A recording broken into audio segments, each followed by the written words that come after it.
Hello food lovers, welcome to Maitri's kitchen.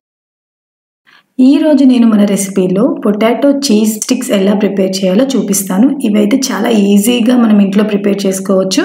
ఇవైతే ఎక్కువగా KFC, మెక్డీలో దొరుకుతాయి, కానీ అన్ని చోట్ల అవి అవైలబుల్లో ఉండవు. కాబట్టి మనం ఇంట్లోనే ఈజీగా ఎలా ప్రిపేర్ చేసుకోవాలో చూద్దాం.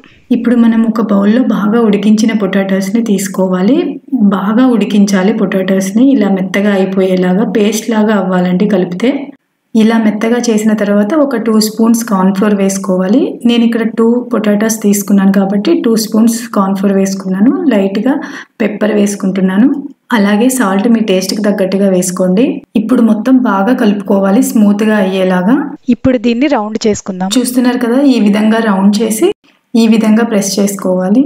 ఇలా ప్రెస్ చేసిన తర్వాత ఇప్పుడు మనం మిడిల్లో చీజ్ పెట్టి క్లోజ్ చేయాలి. రెండు వైపులా, అటువైపు ఇటువైపు క్లోజ్ చేసి ఈ విధంగా క్లోజ్ చేసి ఎడ్జెస్ కొంచెం లైట్గా ప్రెస్ చేసుకోవాలి. లైట్గా ఇలా రోల్ చేసుకోవాలి. ఎక్కువ ప్రెషర్ ఇవ్వద్దు, లైట్గా చేయాలి.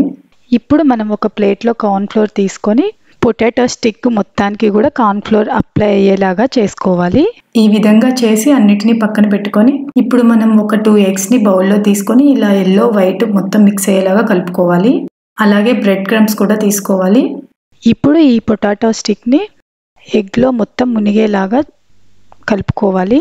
ఈ విధంగా కలుపుకున్న తర్వాత ఇప్పుడు మళ్ళీ మనం దీనిని బ్రెడ్ క్రమ్స్లో వేసి పొటాటో స్టిక్ మొత్తానికి కూడా బ్రెడ్ క్రమ్స్ అప్లై అయ్యేలాగా కలుపుకోవాలి. ఎక్కడ గ్యాప్ లేకుండా మొత్తం అప్లై అయ్యేలాగా చూసుకోండి. ఈ విధంగా అన్నిటికీ అప్లై చేసుకొని పక్కకి పెట్టుకోండి. ఇప్పుడు స్టవ్ మీద కళాయి పెట్టుకొని కళాయిలో నూనె పోసుకొని నూనె వేడెక్కిన తర్వాత పొటాటో స్టిక్స్ అన్నిటినీ కూడా నూనెలో వేసుకోండి. స్టవ్ని మీడియం ఫ్లేమ్లో పెట్టుకొని లైట్గా రెడ్ కలర్ వచ్చేంత వరకు వేయించుకోండి. చూస్తున్నారు కదా, లైట్గా ఇలా రెడ్ కలర్ వచ్చేంత వరకు వేయించుకోవాలి. చూశారు కదా, పొటాటో చీజ్ స్టిక్స్ ఎంత ఈజీగా ప్రిపేర్ చేయొచ్చో. మీరు కూడా ప్రిపేర్ చేసి మీ ఫ్యామిలీ మెంబర్స్తో షేర్ చేసుకొని ఎలా ఉందో నా కామెంట్ సెక్షన్లో తెలియజేయండి. ఓకే, ఇక్కడ లైట్ రెడ్ కలర్లోకి వచ్చేసాయి. ఇప్పుడు మనం వీటన్నిటినీ కూడా ఒక ప్లేట్లోకి సర్వ్ చేసుకుందాం. చూశారు కదండి, పొటాటో చీజ్ స్టిక్స్ ఎలా ప్రిపేర్ చేయాలో.